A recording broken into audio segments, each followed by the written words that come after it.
اگلا سوال ہے، ہمارے امام مسجد صاحب کہتے ہیں کہ موبائل فون پر قرآن پڑھنے سے ثواب نہیں ملے گا کیونکہ یہ قرآن نہیں ہے، موبائل ہے. ان کو کیسے سمجھائیں؟ میرے بھائی ان کو انجینئرنگ کر کے سمجھائیں. آپ یہ دیکھ لیں ہمارے امام مسجدوں کا لیول. وہ کہہ رہے ہیں آپ جو موبائل میں قرآن پڑھ رہے ہیں نا، وہ قرآن تو آپ نے ہاتھ میں نہیں پکڑا ہوا، وہ موبائل پکڑا ہوا ہے. آپ دیکھیں کہ یہ لوگ تعلیمی اعتبار سے کتنا پیچھے رہ گئے ہمارے علماء. ٹھیک ہے نا جی. اسی موبائل کے اوپر کوئی قرات سنے تو وہ کہ نہیں میں نہیں سنوں گا، چونکہ یہ موبائل میں سے قرات آ رہی ہے امام کی، میں نے نہیں سننی کیونکہ امام تو خود ہے ہی نہیں ہے. اے پکی دو انہوں نے نال نال. ٹھیک ہے نا جی. ٹھیک ہے جی. اور دوسری طرف سپیکر جس کو انہوں نے شروع میں حرام کہا، اب وہ حلال ہو گیا، یہ بھی انشاءاللہ حلال ہو جائے گا. یہ تو خیر مطلب کوئی بہت ہی جاہل امام ہے جس نے یہ بات کی ہے کہ موبائل فون پہ قرآن پڑھنے کے سوا. ان کو بتائیں، آپ علمی جواب دیں کہ صحابہ کے زمانے میں جو مصحف ہے نا، یہ مصحف قرآن ریٹن فارم میں، یہ کسی صحابی کے پاس نہیں تھا. یہ چند ایک نسخے تھے جو آپ علیہ السلام نے لکھوائے تھے. سینکڑوں میں بھی نہیں تھے، درجنوں میں بھی نہیں تھے، 1 درجن سے کم نسخے تھے. تو صحابہ کرام قرآن پڑھا کرتے تھے زبانی. تو زبانی قرآن پڑھنے والوں کو اگر ثواب مل رہا ہے تو موبائل پہ پڑھنے والے کو کیوں نہیں ملے گا؟ تو 2 کام کر رہا ہے کہ زبانی بھی پڑھ رہا ہے اور حروف بھی دیکھ رہا ہے. باقی جو آپ نے تیسرا ثواب نکالنا ہے کہ جی وہ قرآن چونکہ جب تک مصحف ہاتھ میں پکڑا ہوگا، یہ پکڑنے کا ثواب الگ سے ہے، یہ تیسرا ثواب ہے. اس کو پکڑ کے رکھیں، یہ ایک ثواب ہے. اس کے الفاظ کو دیکھیں، یہ دوسرا ثواب ہے، اور پڑھنا تیسرا ہے.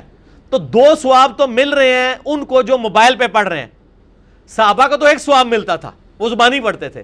موبائل پہ پڑھنے والے کو 2 ثواب مل رہے ہیں، وہ دیکھ رہے الفاظ اور پڑھ بھی رہے.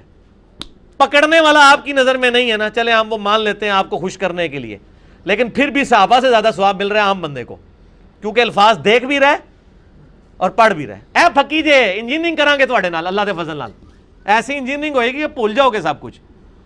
تو آج کے دور میں جو موبائل سے دیکھ کے پڑھ رہا ہے، اس کو صحابہ کرام جو زبانی پڑھتے تھے اس سے زیادہ ثواب ہے، اگر ان کے وہ لیول اور نیت بھی اس لیول کی ہو. وہ ایک علیحدہ سے بات ہے، اس میں نہیں ہم پڑھ رہے. میں اوورال گنتی کی بات کر رہا ہوں کہ ایک بندہ دیکھ رہا ہے اور ساتھ پڑھ بھی رہا ہے، یہ ڈبل ثواب ہے. اور ایک بندہ صرف زبانی پڑھا. صحابہ تو زبانی پڑھتے تھے. جامعہ ترمذی میں حدیث ہے مولا علی علیہ السلام سے کہ نبی صلی اللہ علیہ وآلہ وسلم کو حالت جنابت کے علاوہ کوئی اور حالت قرآن پڑھنے سے مانے نہیں ہوتی تھی. صحیح مسلم میں حدیث ہے، اما عائشہ کہتی ہیں میں حیض سے ہوتی تھی اور نبی صلی اللہ علیہ وآلہ وسلم میری گود میں سر مبارک رکھ کے قرآن پڑھتے تھے. سر اے تو وہ جواب لگ گیا جی.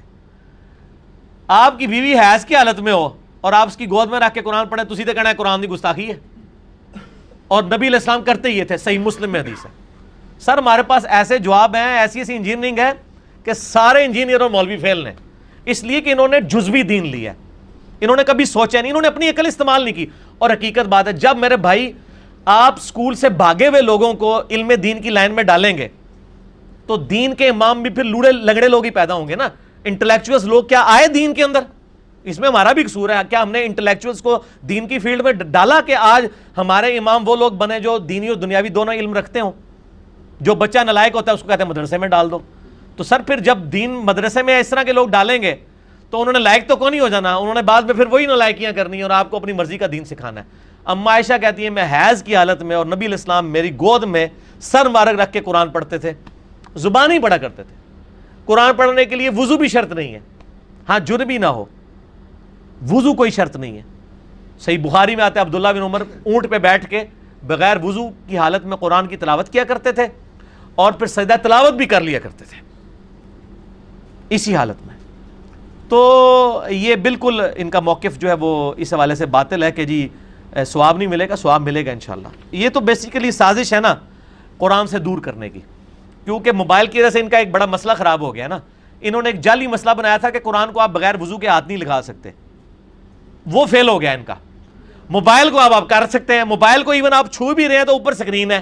ان کا مسئلہ ہی ختم ہو گیا. انہوں نے تو مصیبت ہی پانا جو مصیبت ختم ہو گئی تو اسی ہر ٹائم انجن کر کے دیکھو گے. وہ چاہتے ہی نہیں کہ تسی بار بار قرآن دیکھو.